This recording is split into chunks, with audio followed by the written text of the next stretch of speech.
नमस्कार दर्शक बंधु चलतु नजर पकाइबा आज सकाळर केतोटी गुरुत्वपूर्ण खबर उपरे सेथिपई वीडियोटी को शेष पर्यंत देखा मोर अनुरोध। वीडियोटी भल लगिले वीडियोटी को लाइक करी चैनल को सब्सक्राइब करी कमेंट माध्यम रे जणातु आपण माने आम वीडियो केउ जिल्लारू देखुछंती। चलतु आज सकाळर खबर उपरे नजर पकाइबा। आजिर प्रथम खबर एनटीपीसी रे सरकारी चाकरी खोजुथिबा युवक युवती मानक पई बड़ खबर। कारण एनटीपीसी असिस्टेंट एग्जीक्यूटिव ऑपरेशंस 400 पदवी पई नियुक्ति जारी करिछि। सेपटे योग्य और इच्छुक जेकोसी प्रार्थी ऑफिशियल वेबसाइट ntpc.co.in को जाई आवेदन करि परिबे। एपटे आपण 1 मार्च किंबा ता पूर्व आवेदन करि परिबे। आउ एही पदवी पई आवेदन करिवार सर्वाधिक बयस सीमा 35 वर्ष रहिछि बोली खबर मिलिछि। परवर्ती खबर अदिनिया वर्षा रे राज्य बेहाल। आंचलिक पाणीपाग विज्ञान केन्द्र पक्षर ऑरेंज वार्निंग जारी। सेपटे राज्यर अधिकांश जिले में अदिनिया वर्षा लगी रही। केउठी कुआपथर तो आउ केउठी वर्षा पवन होउछि।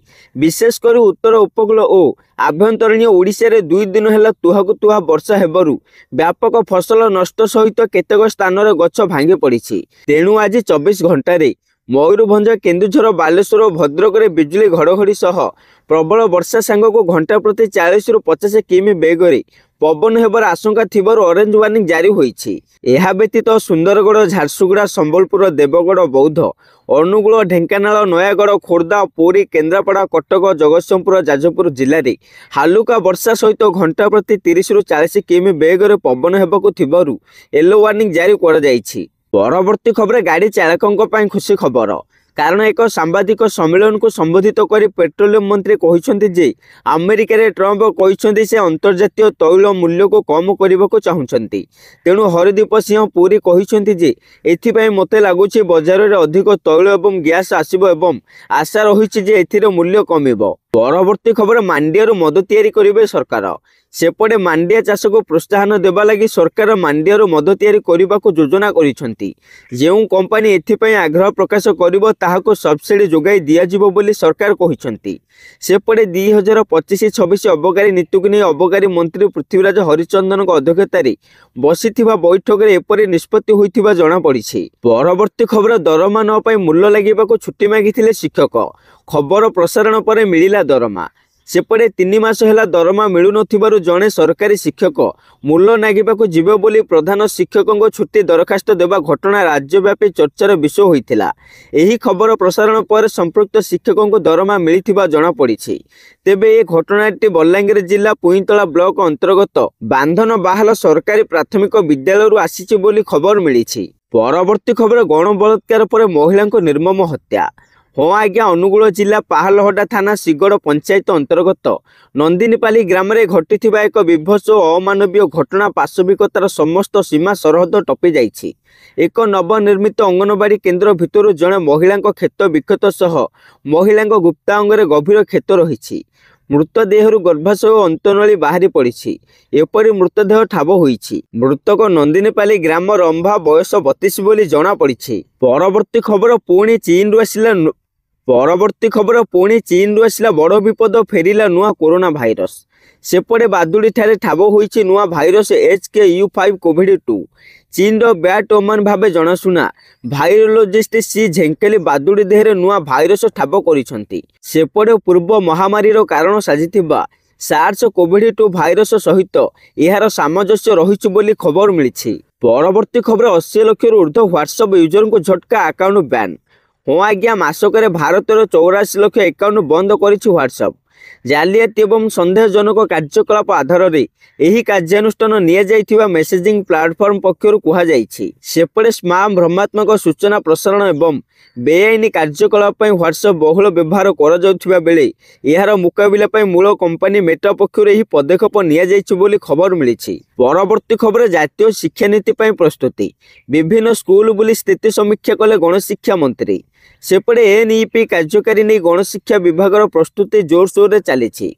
विभिन्न स्कूल बुली स्थिति परखिंट गणशिक्षा मंत्री नित्यानंद गंड। स्कूल आवश्यक शिक्षक और कर्मचारी अच्छी कि नहीं मंत्री ताहार जांच करिसेंती। भित्तिभूमिर विकास होईछि कि नहीं से नहीं मंत्री समीक्षा करिसेंती। ताहा सहित एहाकु नै अभिभावक मानक ठारो मतामत नेइछंती मंत्री नित्यानंद गंड बोली खबर मिलिछि। परवर्ती खबर जीवन युद्ध हारिगले सानजा 28 दिन पूर्व बड़जा देइथिले यकृत। संबलपुर झांकरपाली गाँवर दुई जाँको कहानी प्रेरणादायी रही बेले आज आखि बुझिछन्ति सान जा। सेपटे उमाकांति यकृत खराब कारणरू बड़जा एक यकृत देवाई स्थिर करथिले। यापर गत जानुआरी 24 तारिख रे हैदराबाद जशोदा हस्पिटाल बड़जा सानजा को यकृत देइथिले। हेले 28 दिन पर चिकित्सा अवस्था गतकाली सानजा आखि बुझिछन्ति बोली खबर मिली। परवर्ती खबर किट छात्री आत्महत्या घटना पुलिस आगे सत बखाणिले अभियुक्त। एपटे रिमांड बेले पुलिस गुरई तुरई अनेक प्रश्न करथिला बेले सत सामना को आसी। अभियुक्त पुलिस को देइथिबा सूचना अनुसार मृत छात्री सह थिला 2 वर्षर प्रेम संपर्क। तेबे युवती संपर्क रखिबाको चाहू नथिबारु झगड़ा होइथिला। ताहा सहित घटनार अधिक प्रमाण पाई शुक्रवार अभियुक्तଙ୍କ भॉइस स्पेक्ट्रोग्राफी टेस्ट करा जायछि बोली खबर मिलिछि। परवर्ती खबर ऋण परिशोध उपरे लागिबनी जरिमाना। सेपटे खुचुरा एवं अणुक्षुद्र एवं मध्यम उद्योग एमएसएमई ऋण ग्रहीतांक पई भारतीय रिजर्व बैंक आरबीआई एक बड़ घोषणा करिछि। शुक्रवार फेब्रुआरी 21 तारिख रे जारी होइथिबा ड्राफ्ट निर्देशावली रे केंद्रीय बैंक ऋण उपर फोरक्लोजर चार्ज एवं प्री पेमेंट जरिमाना समाप्त करने प्रस्ताव देइछि बोली खबर मिली। परवर्ती खबर गतकाली ठारू सुभद्रा शक्ति मेला आरंभ होइछि। मार्च 2 जाए जनता मैदान रे चलिबो। एने मिशन शक्ति भवन में आयोजित सांबादिक सम्मेलन में उपमुख्यमंत्री प्रभाती परिड़ा यही सूचना दे कहिसंती सारा ओडिशा रे महिला उद्योगी को सशक्त करने सेमानक उत्पाद एवं दक्षता प्रदर्शन पर एक प्लाटफर्म प्रदान करने हेउछि एही मेलार उद्देश्य।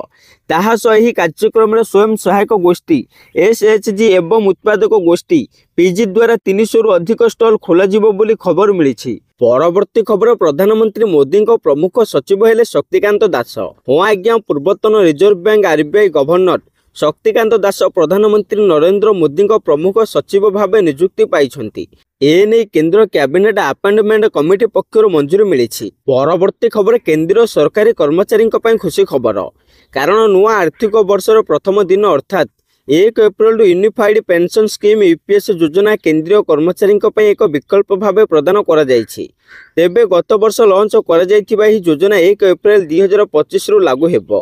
यह लागू हेबा परे सरकारी कर्मचारी नेशनल पेंशन स्कीम एनपीएस बा यूनिफाइड पेंशन स्कीम यूपीएस मध्यरु कौनसी गोटे विकल्प बाछि परिबे बोली खबर मिली। परवर्ती खबर महाकुंभ रे बुड़ पकाइबे मोहन माझी। आउ आज एथिपाई 3 दिनिया उत्तर प्रदेश गस्तरे जिबे मोहन माझी। प्रथमे महाकुंभर त्रिवेणी रे बुड़ पकाइबा परी अयोध्या जाई प्रभु रामको दर्शन करिबे बोली खबर मिली।